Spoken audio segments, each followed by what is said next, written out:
End of the work week Friday. Maybe you got your weekend off, maybe you don't. But it's still end of the work week Friday.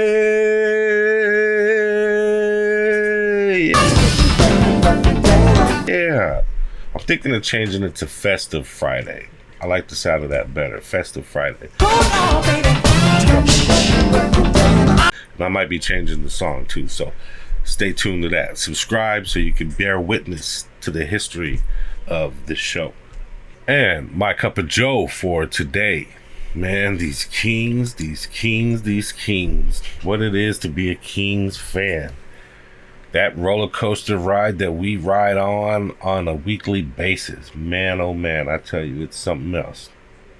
So, the Kings managed to lose to a Chicago team that was on the second night of a back-to-back. They lost the night before, and the Kings were at home against a team with a worse record, and in my opinion, a team with a worse roster than the Kings. And the Kings managed to fumble this game away in the mix of a playoff run or a play-in run, I guess at this point you could say.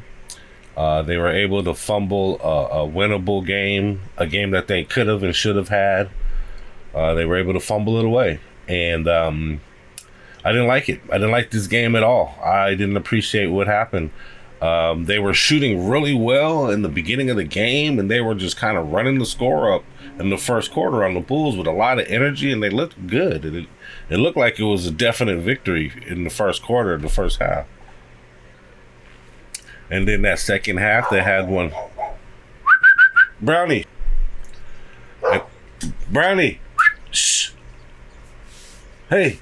And in that second half, man, it was just ugly. It was ugly, especially that fourth quarter. God, it felt like nobody was playing defense. Nobody was able to stop anybody. They couldn't even stop Kevin Huerter, of all people.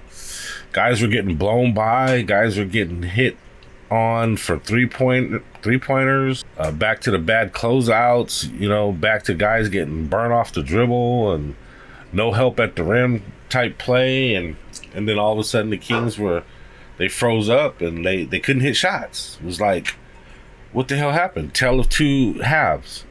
This game was definitely a tale of two halves. Like, what happened to the Kings in that second half was kind of crazy. There's no answers. Zach LaVine didn't score very many points. Malik Monk had a big night in scoring. This team is just kind of, it seems like they're a little all over the place. We got three different guys that led in assists last night. 15 assists between LaVine, DeRozan, and Monk. They each had 5 each. So it's like, these guys are trying to distribute the ball for the lack of a true point guard that we have, I guess is why. And on any given night, any one of those guys could be the leading scorer. So it's kind of weird. It's kind of like a three-headed snake type thing, where, Monk could be the leading scorer like he was last night with 34. It could be LaVine, who can get 30 to 40 at any given night. For some reason, he only had 8. Sometimes it's like that. It seems like when guys come back after an absence like he did, they don't really score that much. Hopefully his personal absence is nothing big and everything's okay with his family and him and his health and all that. He did have a personal... he was out for personal reasons the game before, so not sure what that was. And then you got DeRozan. So on any given night, DeRozan can hit 30 on you. He might be the leading scorer or the leading assist getter. So it just kind of smells of a team that is still trying to find their place, trying to learn their roles. Everybody's trying to be the de facto point guard when we don't really need that. We need guys to just kind of stay aggressive in their scoring. Some of LaVine's shots last night were a little bad. They looked like heat check shots a little bit, with guys on them just taking quick jumpers from 3 and stuff. I'd like to see Zach LaVine drive to the basket a lot more. Especially if there's a guy on him or near him. Don't just launch every 3 you have. Drive to the basket.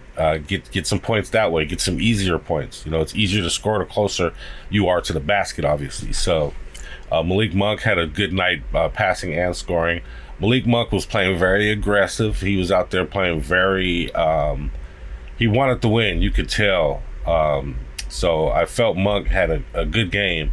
And DeRozan, he just kind of did what he does, hit his jump shots, pass when needed. I would have liked to see DeRozan probably a little bit more aggressive than he was last night and try to get to the rim probably a little bit more. The midi game is always hot, so, that's a good thing that he can go to if needed. But drive to the basket just a little bit more. And then, I don't know, the defensive blow-bys and the no help at the rim type thing is it's been hurting the Kings all season. I've seen almost all the guys get blown by, so, everybody's a victim of that.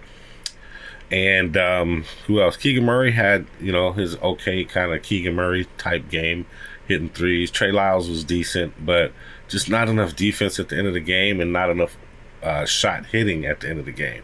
Just tell the two halves. It's coming up next game on Saturday. The Bucks are in 5th place, 39-30. They're a good team. They're an excellent team. Now, that's a team the Kings are going to have to come out and play. They're not going to be able to be lackadaisical and play half-assed like they did in the second half of this game. I mean, you're not able to do that against any NBA team, really, or a team like Chicago will beat you, which happened. But the Bucks are a good team. The Kings are going to have to come out and play hard. They're going to have to play defense, and hopefully all of our guys are clicking on offense and hitting on all cylinders to beat the Bucks. It's going to be another test because that's a Eastern Conference playoff team. So it'll be a test for the Kings to see what they're going to do out there. But yeah, that's my cup of Joe. Black, one creamer.